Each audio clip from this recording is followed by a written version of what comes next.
would be, yeah, click the got it. I love that casual voice from Zoom. So everyone, my name is Kurt Hammond. I am the Chief Learning Officer at 4simplewords.ca, and I'm honored to be in partnership today with my good friends over at the PIN Network, and Kim Cusimano in particular, who is their fierce and strong and mighty executive director. And Kim and I were chatting like 3 weeks ago about what we could be doing to maybe celebrate this week. And this all came together very quickly. We reached out to our collective networks to say, hey, smart people, we'd like to have some conversations that matter. And we were so blessed that many of them said, hey, I can sit in on that conversation. And we've got a week of lunch and learn starting at noon, ending at 1, all with conversations we think that leaders in the not-for-profit sector should be thinking about this week. So we are, again, just so grateful that you can join us today. We are celebrating Ontario's first nonprofit appreciation week. And we want to give a shout out to our friends at the Ontario Not-for-Profit Network and MPP Daisy Way, who leveraged and worked the government to put this week together to acknowledge the great things that happen in this sector. And you are all a part of that. We're all a part of that. No, you're fine. So we want to celebrate that and honor that. And again, a shout out to Ontario Not-for-Profit Network, who really led much of that work in bringing this week together. Let's remind ourselves of just how big the sector is, and then we're going to jump into our conversation really quickly. And then we're going to do a land acknowledgement. But I just want, in terms of why it's important that we celebrate our sector together. Do you know there's 58,000 not-for-profits in Ontario? That's a lot of accounting. My head just kind of explodes even just thinking about that, right? They generate a collective $65 billion to our economy, which is almost 8% of our gross national product provincially. The other number here that I think is really important and really reflects and comes back to the conversation that Jim's going to have with us today is there are 850,000 people employed in the sector, over 3/4 of which are women. And I think that's a really important conversation. Maybe that's something we can circle back to, Jim. So I want to celebrate, acknowledge all that great work and thinking that's going on in our sector. And again, on behalf of 4simplewords.ca and the PIN Network, thank you for joining us. Before we jump in, a land acknowledgement.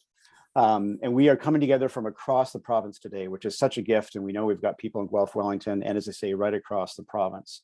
And I want to remind us that no matter where we're sitting, no matter where our screens are today, there were peoples and cultures and traditions on these very lands long before we were. And these wise people did their best to help us learn how to steward our water, our land, and air.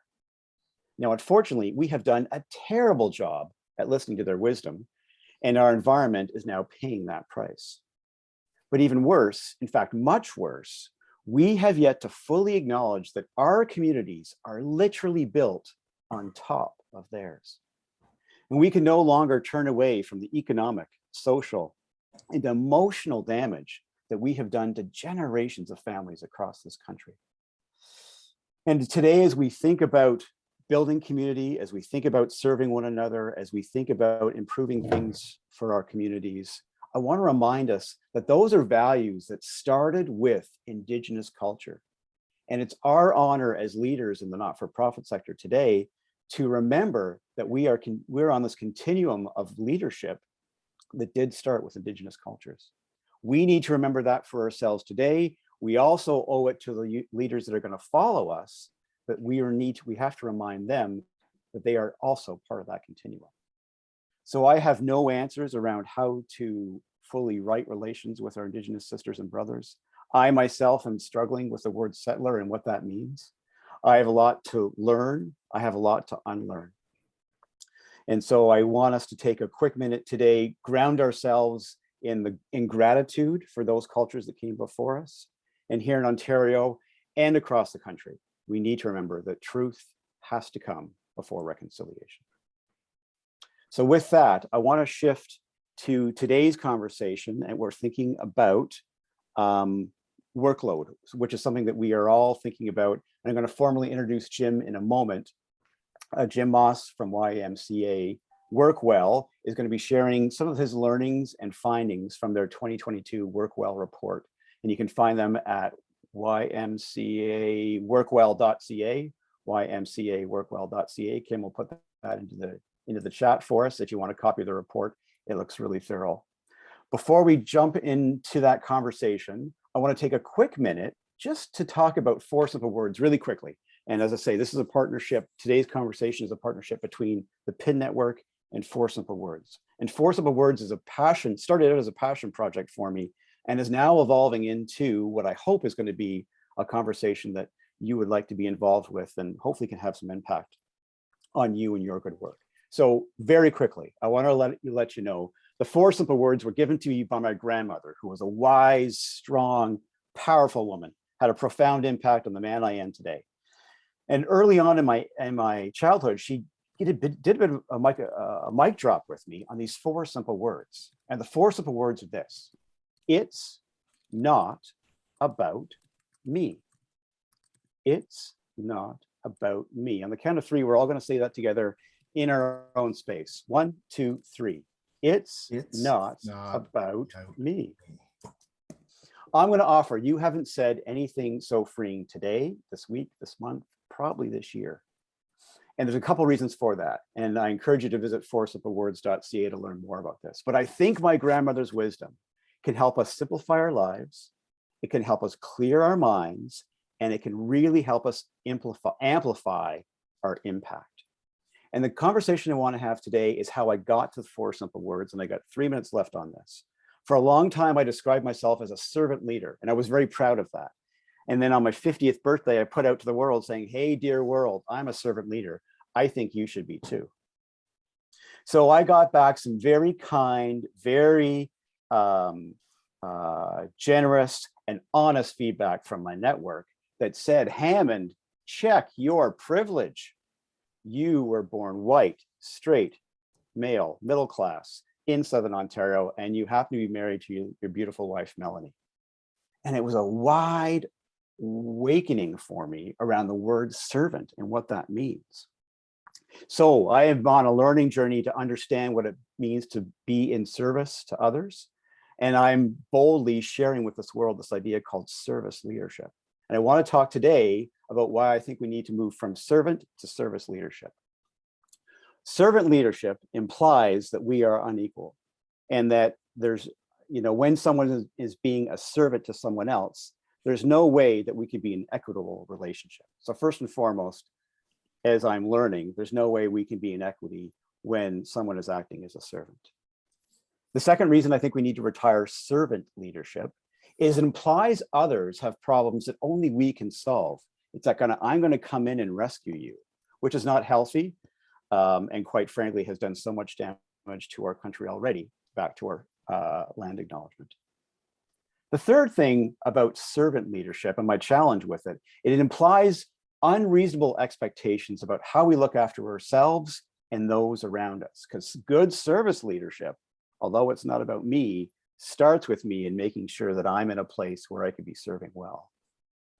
And my final challenge with servant leadership is that I have found, and this is bold, but I have found that it comes from a place of wanting to lead rather than a desire to serve.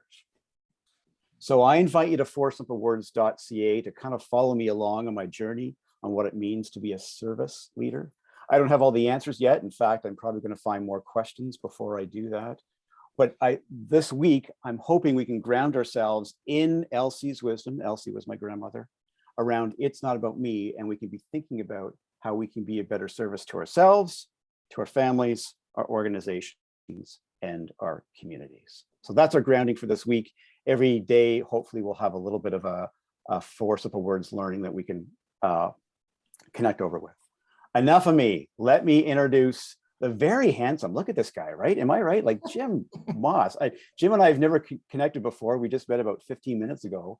And you see his picture on Twitter, and he in fact is at Twitter, the Smile CEO. And I think that's for a reason. He's got this great, big, generous smile. So Jim, I want to welcome you to Conversations That Matter.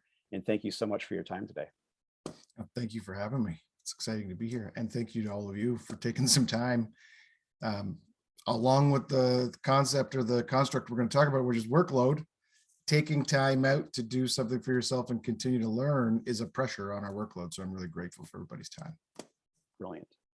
Let me just quickly give us some background on the brilliance that is Jim Moss. You can find, he's the Smile CEO on Twitter, and you can find him YMCA WorkWell.ca is where today's report is. So Jim Moss, first and foremost, is a father of 3 and a proud husband. He's been inducted into, get this, 4 different halls of fame for sports and business, and has won multiple gold medals representing Canada internationally in 3 sports, although he likes to point out that he's lost many more than he has won. Jim is a top-rated public speaker and was named one of Canadian Business Magazine's innovators in the year 2016. Currently, Jim is the executive director of YMCA WorkWell, a new initiative by the YMCA of 3 Rivers, focused on improving workplace well-being. WorkWell works with purpose-driven organizations across Canada, helping them collect employee feedback, interpret that feedback, and then deliver training, coaching, and consulting to create lasting impact on those workforces. At WorkWell, they believe that well-being is everything. So ladies and gentlemen, let's give a Conversations That Matter welcome to Jim Moss. Jim, before we jump in, a gold medal in what sports? Just quickly tell us what sports. Field lacrosse, indoor lacrosse, and ice hockey. Ooh, hand-eye coordination. I've heard of that before. That's good. Yeah. Sorry, go ahead. Well, my nickname when I played lacrosse was the Axe. So the difference between the Axe and the Smile CEO, I've like come to the opposite end of the spectrum entirely, because it was literally my job when I played professionally. I was getting paid to hit people with a stick at work, and now I'm trying to make the workplaces healthier and happier. So it's quite a You've gone full circle, my friend. Yes, yeah, paying back my debt. I love it. So Jim, we're chatting about workplace wellness today. You and your team at WorkWell have been thinking a lot about this. Tell us about what your observations and thoughts are around, the workplace today as we sit in February 2022. Yeah, so we work with predominantly not-for-profits and purpose-driven organizations, but being situated in the YMCA. So the YMCA has always existed to support the well-being of the community, except we've typically met people as individuals or families in their private lives. And so we are the first in the country to start to develop a business model that serves and meets, people where they work. Because we know, long before COVID, we knew that work was having a potentially negative impact on people's well-being. And then I think since COVID, we've seen that really amplified. For the 10 years prior to this, I started working on happiness. I wanted people to be happy at work. And then we started to collect data, and we found that for people to be happy at work, the biggest thing that predicted that was workplace culture, right? And then what we found when we went a little further was the biggest thing that kind of fed into workplace culture was the well-being of the organization and the intention. And so we've kind of followed that back to what matters the most, what's at the root of the problem, to organizations being able to be healthy and happy and high performing. And so that's where we come up with the tagline that well-being is everything, right? If we're not well, being engaged doesn't really matter because we can't put our everything into it. So if you think of it in an organizational construct, organizations have typically stood further up on Maslow's hierarchy and taken for granted the well-being of the workforce. And what we're saying is the data that we have says that workforce is not healthy enough to be able to do this work consistently and forever. And why not? And when we look at the data that we had very many for-profits. Like with a lot of money, you can solve a lot of this. And so the organizations who are doing the most important work are struggling the most because of our, all sorts of constraints. But yeah, it comes from that, service focus is that we'll give of ourself what we can't afford to give with our organization even. And so we're trading our health to try and create positive impact in the world. And that data, unfortunately, really bears that out. Trading our health, that's a powerful statement, right? And that does not sound sustainable at all. So talk to us a bit about some of your findings in the report, and focus us in on at a high level what you think we need to hear as not-for-profit leaders. So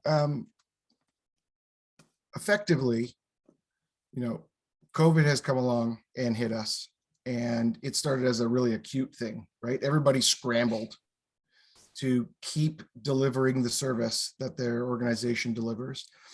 And I don't know what your experience was, but generally what we found was we were pretty good at it. Like, a lot of people were really able to figure shit out pretty quickly. Right. And that's a very human trait, right? Is that we underestimate how resilient and capable we are when we really have to. And adrenaline kicks in, and our bodies are kind of built for that. It's part of survival. But our acute response, we stayed in an acute reactive mode, even when the pandemic moved from acute to chronic. And so for a while at the beginning, we were talking about, it's not going to go back to how it was before, right? So you need to start to accept this for what it is. And some people took that as like, we need to keep managing our organization the way that we did in the first 6 or 8 weeks of the pandemic, when everything was unclear and uncertain, until it goes back to normal, which will signal to us to go back to doing something in different ways. Interesting. And that's not happening. Right. So fortunately, we had collected some data. I'm just going to share my screen here. Please do. We had collected data for a couple of years leading up to the pandemic. And can you see that there? Somebody just nod for me. Yeah, that's great. Excellent. Thanks. So when we looked at people's well-being in the 2 years prior, and so we just collected about 1,600 responses from across the communities of Guelph, Kitchener-Waterloo, kind of Midwestern Ontario. And we've been doing that to understand how people are feeling. When we ask people to self-report on their overall well-being, for the 2 years prior to the pandemic, 52 and 53% of people said that they were healthy, of average or better health. 24-25% said that they were of adequate health, and only about 22%, so only about a quarter of people were saying that they were unhealthy. Then boom, pandemic hits, right? So we did have data in those first 6 weeks where it went a little bit lower, but we wanted to wait and see it normalize a little bit. And so we asked in July and August of that year. And what you can see is basically the number of people in the healthy category fell in half. So we went from 52 to 53 down to like 23, 24, roughly from 50% to 25%. And the number of people reporting themselves as unhealthy doubled. So that makes perfect sense in August of 2020, right? And those were people coming to work, right? And those were the people that your work, in the work that you do are trying to have a positive impact on. So as organizations and not-for-profits, we saw the need rise, and we started to feel the pressure of our workforce becoming a little bit less healthy. So then we asked again in March, and then again in October. And we just released this big report on community well-being in the beginning of January this year. This is our third report like this, and the data hasn't changed. So our business model, what we say we like to do is we go from insight to action. So we collect data and we do research to understand what's going on, and then we try to find the most targeted actions that can be taken. And so we're going to finish today talking about what we can do about it, right? But basically, we were really shocked to see that people got unhealthy or less healthy and have continued to be that way. And so there has not been a bounce back. Now, you may look at certain demographics, like we know that people over the age of 65 didn't nearly report the same impact on their health and well-being. And the demographic by age that was impacted the most was actually people in their 20s and early 30s and parents. We saw a bigger impact on women, for example, than of men. and Right. particularly if you had more than one child. Right. If you had any aspect of your identity that might be considered marginalized or a member of a minority group, the scores were about 25% worse. And if you had two aspects of your identity that might fall into those considerations, it was twice. It was twice. Right. So the pandemic hit us hard, and it has kept hitting us. And so twice as many people are reporting being unhealthy. So, And have you heard, what have you heard around what it means that, like, what does not being well mean? What does that look like? So when we say average health, it means that you've been healthier in the reference.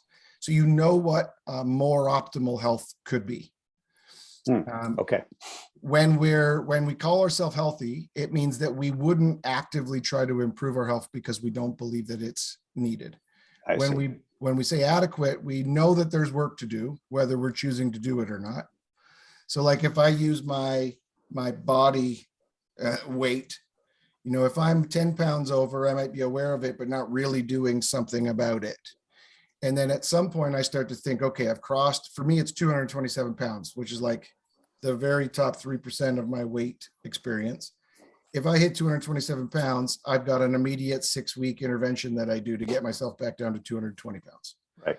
So that to me is like a model of healthy, adequate, and unhealthy. And we have this in all aspects of our life, right? We have friendships. And is it a mix of physical and mental health then as well? So super interesting is that what we believe, and we're still trying to prove this out in the data, and we've got some early evidence, that prior to the pandemic, very many more people, if you ask them about their overall well-being, answered heavily weighted towards physical health. But as the pandemic put more pressure on people's social, emotional, and mental health, they've started to rethink what it is that makes up their well-being. And so we actually heard a lot of people say, my physical health is great, but my mental health or my financial health, they started to tease it apart into the different aspects that comprise their health. And so we might be seeing in the data too, is that permanent recalibration, or not permanent, but long-lasting recalibration of that's interesting. Yeah. Thinking differently and having a new baseline for how we consider our own health and well-being. So that's a super good question.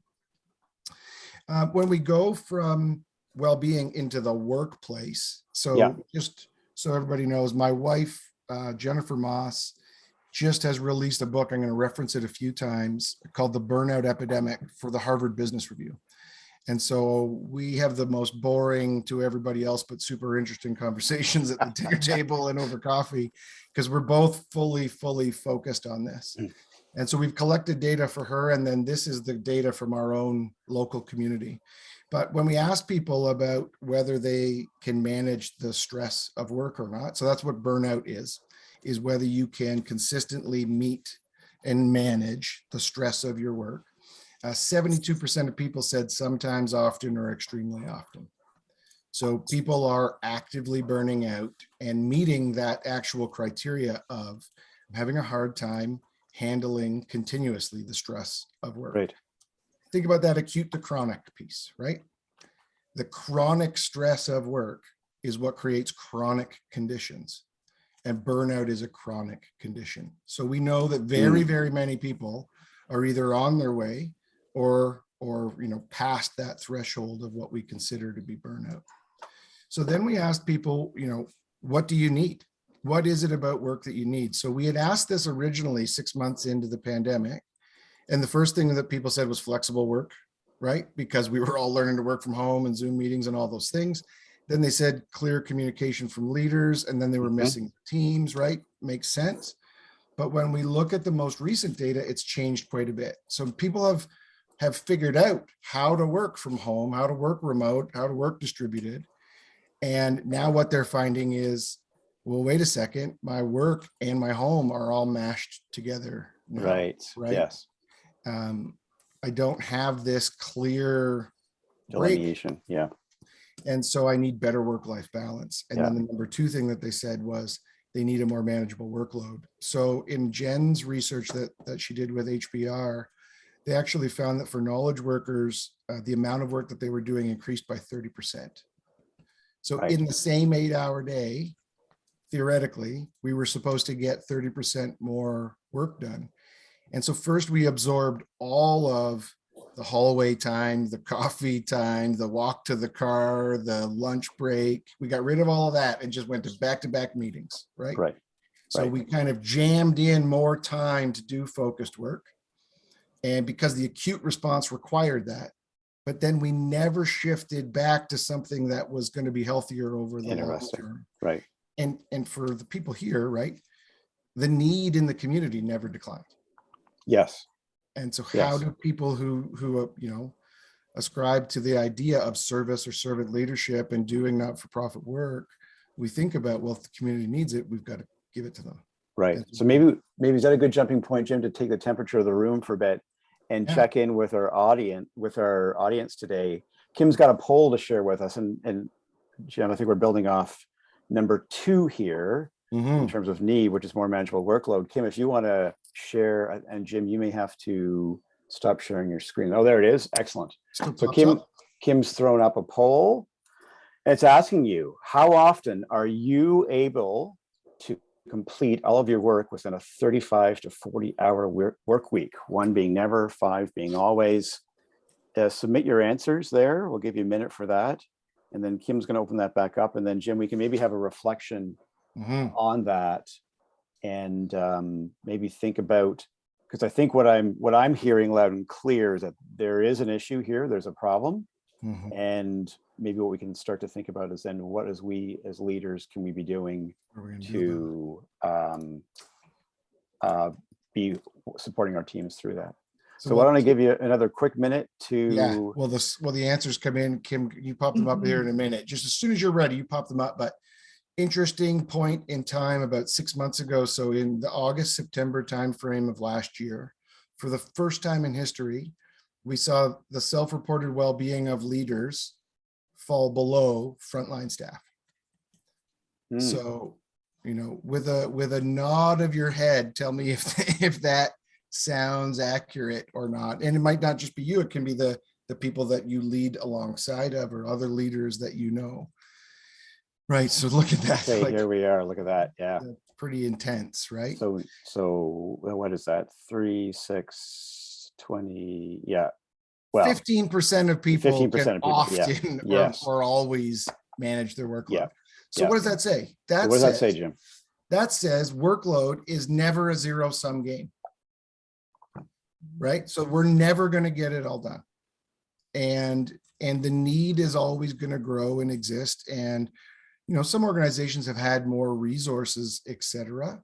But if we think about, so I want you to just change how you think a little bit about well-being and suggest that we need to think about well-being as a resource, right? Like if you had a fleet of vehicles, the state and the health of that fleet would be a predictor of whether you could make your deliveries on time or whatever it was, right? Like when I was a professional athlete, they took really good care of me because I was a part of the fleet.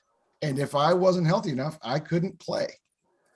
Right. And so they would service that health and that well-being because it was a critical resource. Right. But we've started to take it for granted and we're losing it. We are losing that well-being as a resource. And so if there's never enough time to get the workload done and we're getting less healthy, right? Our ability to manage the workload that we can do is also declining. Something that we like to share with people is if you're not well, the same amount of work feels heavier. Right. And so we use a 100-point scale, and somewhere between 65 and 70 is where that point happens. Where if I'm a score of 70 or above, I can carry the same load next week as I did this week. But if I start to decline below about a 68, it's going to be harder for me to do the same work next week that I did this week. And so and that's not even the case, right? Because that workload isn't changing. No, of course. And everyone around this call can appreciate that. So Jim, I'm wondering what are some solutions or advice, maybe solutions a little hard, but what advice can we offer leaders on the call to help better get ahead of this imbalance? So let me just flip off my screen here for a second. So we know that workload is the number one problem generally in all the research. And then we know that it's a massive real life problem in all of your organizations. When we think about it, like that isn't new. That's always been there. The pandemic is really just shining a much brighter light on it. Okay. So if it was going to be solved easily in the past, it probably would have been, right? If the economic dynamics were going to change to say, hey, Amy Weaver from organization X, whatever you've been doing, it looks like you should only do 70% as much of that, and we'll keep paying everybody just as much and everything else, right? The macro conditions aren't going to change for us. And we have a tendency to just keep giving of ourselves. So to do 60-hour weeks, right, which means that it doesn't really get measured the same way. And so we've got to think about what can we do. And so we like to get super, super tactical. How many of you, just show of hands quickly, how many of you have a crystal clear concept of your organization's priorities at this moment in time? Okay, and how many conversations have you had about them with your employees in the past week? Every meeting? Right. How many of our employees are crystal clear on those priorities? So what we find when we do workload analysis is that in organizations where we have a loose construct of prioritization of work, so either we're not crystal clear on what parts of our work line up with which priorities, et cetera, people have a tendency to just work through the week, right? And then at Friday at 5, if we haven't gotten the top priorities done, we're about 3 times as likely to work on the weekend or in the evenings. But if we get to Friday at 5 and we got our top 3 done, but number 4 and number 5 were left hanging, we're significantly less likely, only about 25% as likely to do the work on the Interesting. weekend. And so, and it makes perfect sense. Like that doesn't sound like rocket science, right? So the very first thing that we can do as an organization and as a leader is make sure everybody understands the priorities. And particularly if they're changing, you have to do it even more. And that they're planning their work in a prioritized way on a day-to-day basis towards the top 3. Right. So because remember, we already agreed we're never getting everything done. So what are we willing to agree to not get done? And that's a hard conversation. It's a hard conversation for myself, to my direct supervisor, and then as an organization, because we're having to let things go there, aren't we? Mm-hmm. That's a very courageous conversation. And for maybe 25 or 50 years, we were kind of happy if people took home big priorities and worked on them on the weekend. And we didn't, I sent an email to my CEO yesterday, Sunday morning at 10 o'clock, and then apologized immediately. We're all guilty of this. We have a really long-standing habit of this. And so knowing our priorities, but then managing the priorities is something that we can really start to improve on. The other thing, so if you were all the most senior leaders in your organization, right, you've got a boss too, which is your board of directors. Mm-hmm. How are we having conversations with our board of directors, right? Can we keep doing what we've always done? Do we have the staff? Are the staff that we have healthy enough? So even if that need is growing, we need to be having a discussion about what can we do, what can we do well, and what can we do well for a long time? Right. Oh, that's an interesting one. Not just the well, but bake in that sustainability to that conversation. Because we sometimes get excited, and have a tendency to think about what could we do well, in an acute reaction. Well, we can do a lot. We turned a whole YMCA into a homeless shelter in 7 days. and met all the standards of the province. Is that Right. sustainable to do every other week forever? No, now we did get asked to everybody here by the province to change every 2 weeks to a whole different protocol that would have taken us 3 months of change management any Right. year prior to the pandemic. So we have built the muscles of these things to do this kind of change, but we need to think about what we can do well for a long time. And then that brings us back to, you have to put your own oxygen mask on first. Yes. If the organization fails entirely, well, then you fail. So you have to think about the idea of maybe needing to do less to keep within that threshold of what we can do well for a long time to meet the long time piece. Because if we burn out or die trying, ultimately we still fail.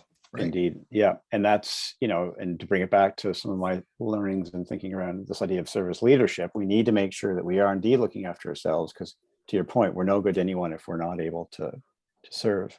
I'm just going to grab things there quickly, Jim. I'm reading the room. Jim's got so much great stuff going on.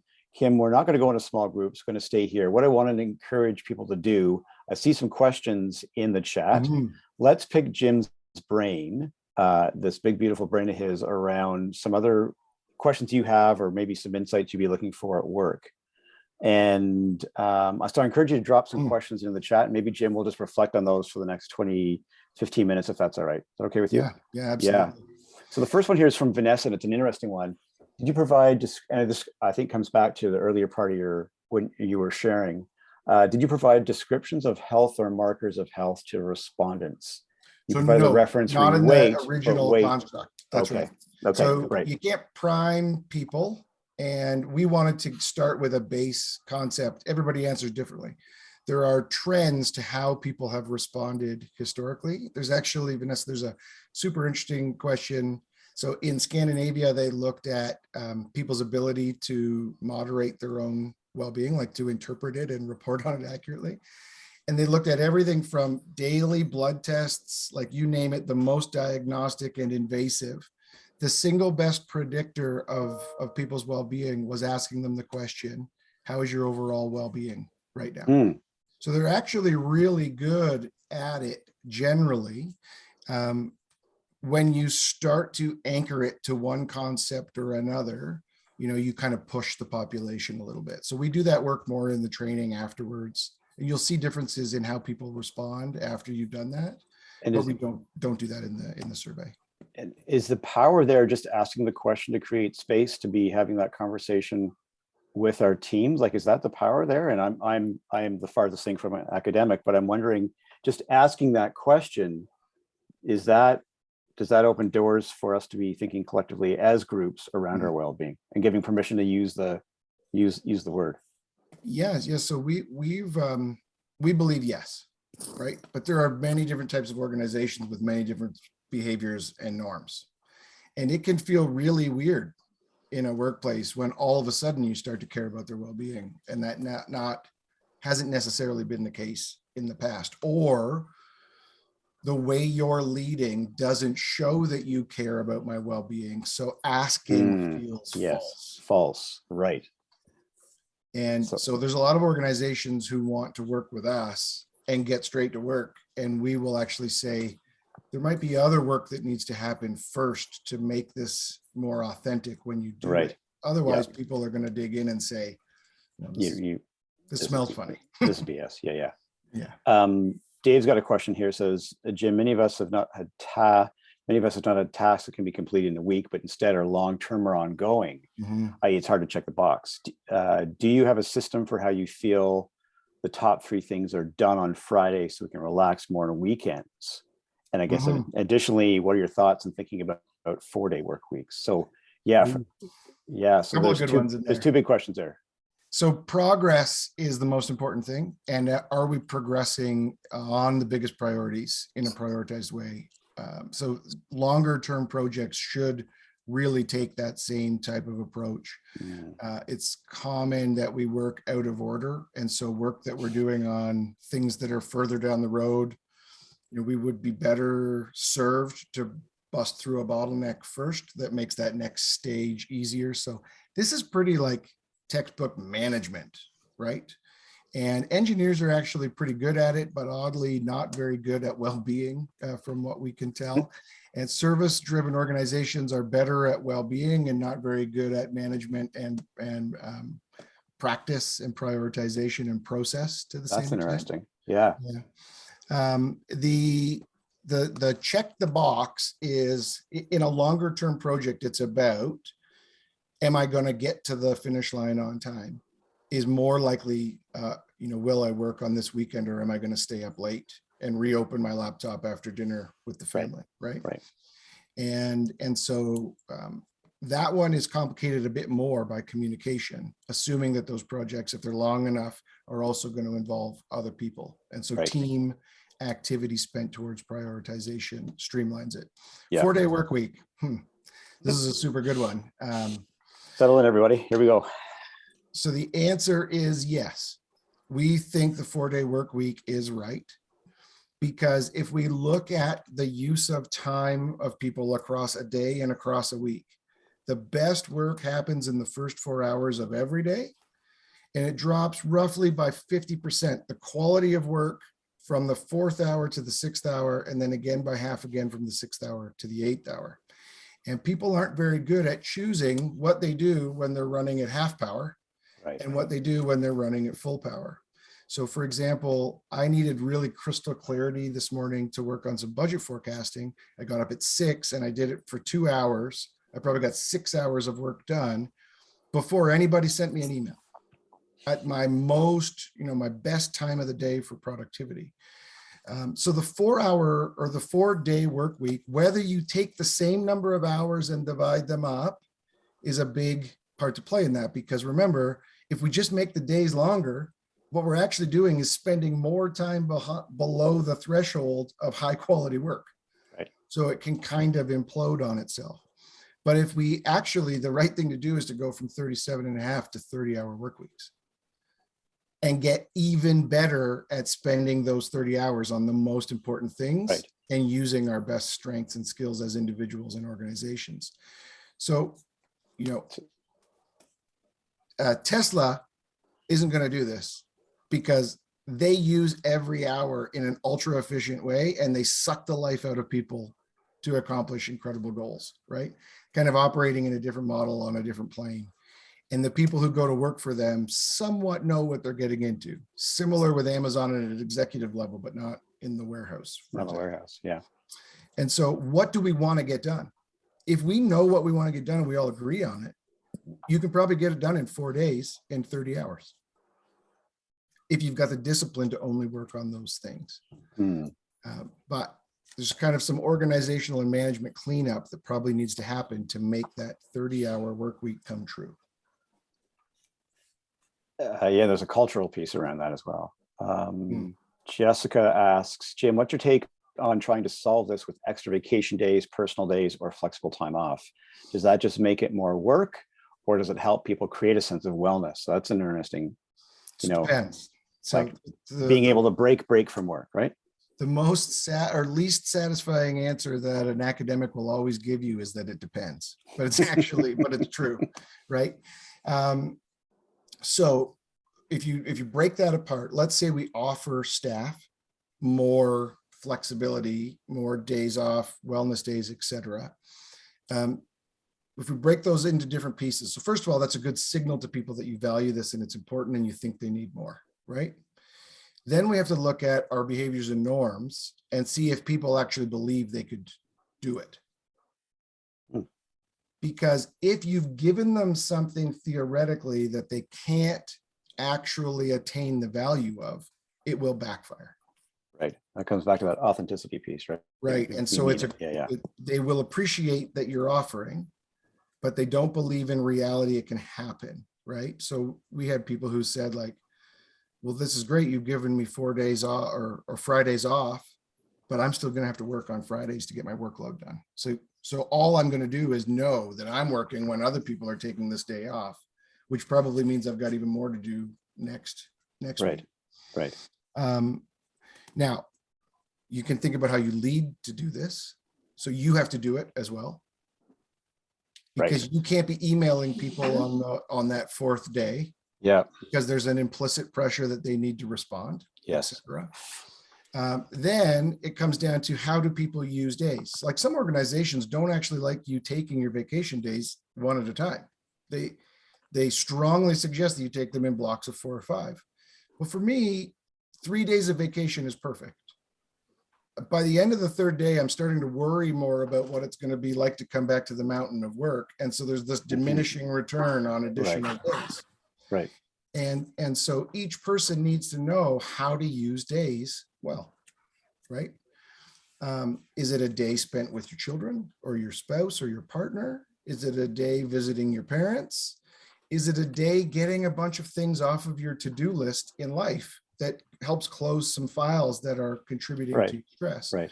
We need to train people how to use extra time in better ways, and we need to lead towards that, to example it to our organizations. Yeah, we have a role in that to our teams to model. I really like that. There's a couple of questions, and often I think when we get into these time management conversations or managing my time well, we get into the weeds a bit around tools that people like. And Kim has shared fullfocusplanner.com, and I see that Glenna shares that as well. So I'm just wondering if you can reflect on, give us some guidance on when we're thinking about tools to help us. What should we be looking for? What does a healthy tool look like to manage our time? Simple and easy to train, and will have a high uptake of actually being utilized. So what we would prefer you do first is look for the things you're going to stop doing and the ways that you're going to stop doing things before you add another new thing. Right. So first of all, make space. And second of all, triple the budget to train people how to do the new thing if you're going to integrate one. Right. Because the execution of things matters significantly. There's a really good story. Anybody buy coffee at Starbucks? What do they do that's very different than other coffee shops when you place your order? Anybody know? Emily, you nodded there. Do you know? Yeah. They put your name on the cup? They ask for your name. So a long time ago, they wanted to create this brand accomplishment or goal of being the 3rd place, not home, not work, but another place that you would go, feel comfortable, have a conversation with a friend, spend some time, decompress. And they opened it up to all of these marketing firms on how to accomplish that. Tons of great ideas came forward, generally very complicated.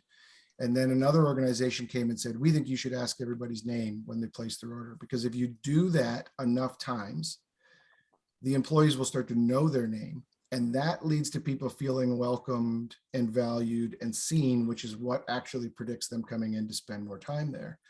And they said, all those other things are great, but we think they'll all fall down in training.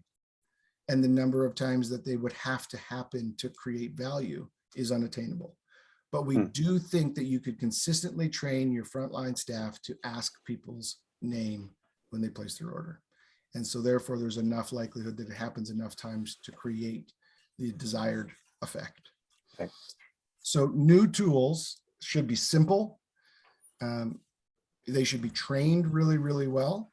And they shouldn't happen until we've stopped doing the other super painful things. So we're helping an organization right now, Women's Crisis Services, Waterloo Region, do a task and work analysis to figure out where their leaders are spending their time in a week. And it's about 50% different than they think. And we find things like super outdated expense report systems in some organizations. We find things like manual scheduling processes and note taking. And we find like an absence or a weak HRIS. And if you think about a not-for-profit, we don't spend money on those things. Right. But we actually do. We're just spending it on people's salary to get them done because they still have to happen. And they're creating a ton of administrative drag and friction, and people hate doing it. And so like the least sexy things to fix are the ones to go and fix first if you know that they're causing people a lot of time and energy. Right. And sometimes that time and energy is better spent just thinking. You know, solving the next problem faster and easier because they had time to think. And so before we add more things in, we should look at what we're already doing poorly and reassess the value of doing it poorly and the cost to help us understand if maybe we need to fix some of the things that we already do before we add new tools. Now, Right. that being said, there's tons of great new tools, but we think that that should be a little bit lower down the list. Good. Mhm. Jessica reflected that, and I agree that we love this comment, Jim. We do pay for it just in other ways. So that's a good reminder that, you know, when those systems we're investing in, we are in fact paying for them rather than upgrading to something. Yeah. Paragraph OpEx, time, right? OpEx, not CapEx. right? We buy right, something. Right. Yes. We rented people's well-being, and that's how we Yeah. get it done. Yep. Probably time for one last question here, Jim, and it's from Mary, and she's reminding us that languishing is one of those words that's come out of the last 2 years, and is a very real feeling stemming from burnout. Any suggestions for people who are going through that challenging period? Yes, so tie back to your thoughts? languishing is the accurate term as well, and so the goal is flourishing, right? As individuals, as organizations, and as communities. I shut a business down 2 weeks into the pandemic because my assessment at that time point was we might survive, but it'll be a long time before we thrive. And so if thriving is the goal, the right choice to make was to shut it down. And then we ultimately started doing the work that we're doing now with the YMCA. Languishing is kind of what that data would say, right? Like the fact that twice as many people still say they're unhealthy suggests that we're in that languishing. It's not deal breaking poor health, but it is far from as many people being how they would optimally feel. It's also why when people burn out, like actually hit medical grade burnout, it takes 18 months to get back on average. Wow. And so if 18 months is the average, yeah, know that some people do it in 6 weeks and other people never do it. And there's a massive increase in the probability of burning out again if you've burned out once, if you don't learn the lesson of why you burnt out, right? And it's not an individual weakness, it's an organizational weakness. Right. Yep. It is due to toxic workplace practices, and the individual is exposed to those toxic practices for a chronic period of time. But we've been telling people that they need to change as individuals and be stronger and be more resilient, and that it's anxiety and it's depression. No, it is a toxic, chronic effect of a toxic work environment. Right. I'm going to start to bring us to a close. We've got 4 minutes left. Michael's flagged for us Essentialism by Greg McEwen. Hope I'm saying that right. It's a good book that focuses on the importance of letting go and letting go of what is good to not let go of. So does that book resonate with you, Jim? Yeah, so that's the core of hyper productive and healthy people's way of being, whether they've been trained it or learned it, or other people have developed that point of view through more organic ways and figured it out. It's also really common after senior leaders like yourselves, after a major illness. When we recheck our values, we have a tendency to see how we've been wasting time and energy on things that didn't matter. And so we start to adopt a more essentialist, high value approach. It's also when people are most likely to come and work with us, because then they want that for their organization after they've had that. But yeah, what are the most important things to do? What are the least important? And it's not like ask yourself about your organization, not what are we going to do less? First question is there anything we should stop doing? Yes. Right? Many of your organizations over many years have become Swiss Army knives, the really thick ones that your grandpa probably had, that had every tool known to man. I joke with YMCA leaders that somewhere in the country, somebody probably has an auto shop or a tire repair center because their community needed it. And so they answered the need. That doesn't mean that they should do it forever. And so are there things that your organization can stop doing? And how are you creating the most value for your community? And that aligns with that essentialism construct. What should we do? So it seems we all have a new book to add to our reading list. Hopefully let that be a gift and not another stress that we need to be thinking about. everyone, I want to be really respectful of our time. How about a round of applause for Jim and his wisdom in sharing with us today. Jim, thanks so much for your sharing and your insights. A reminder that priority setting, what are our quick takeaways here? We need to be setting priorities for ourselves and for our organizations. We need to be having the discipline to stick to that. And then I think the other thing that my big takeaway here is that authenticity in communicating with our teams, that if we're saying take the day off, we really mean take the day off. And we have a role and responsibility as leaders to be modeling that as well. Ladies and gentlemen, thanks so much for your time. Again, a thanks to Kim and the good people at PIN for their help and leadership in bringing this together. Reminder that you can find Jim at, want to make sure I get this right, YMCA WorkWell.ca, where you can find a copy of the report. Great reading, so well written, and lots of great insights there for your team. And of course, hopefully we'll be able to continue on our service leadership conversation this week at 4simplewords.ca. So with that, ladies and gentlemen, thank you for your time. Thanks for your insights. Look forward to seeing you tomorrow and for the rest of the week, and the same Zoom location. And if you know someone else who would like to join us, please invite them along as well. So with that, I wish you all a productive and stress-free afternoon. Jim, thanks again for your time. And everyone, it's been a pleasure. I look forward to seeing you all tomorrow. Happy Valentine's Day. Happy Valentine's Day. Yes. Let there be love. Let there be love. Thanks, everyone.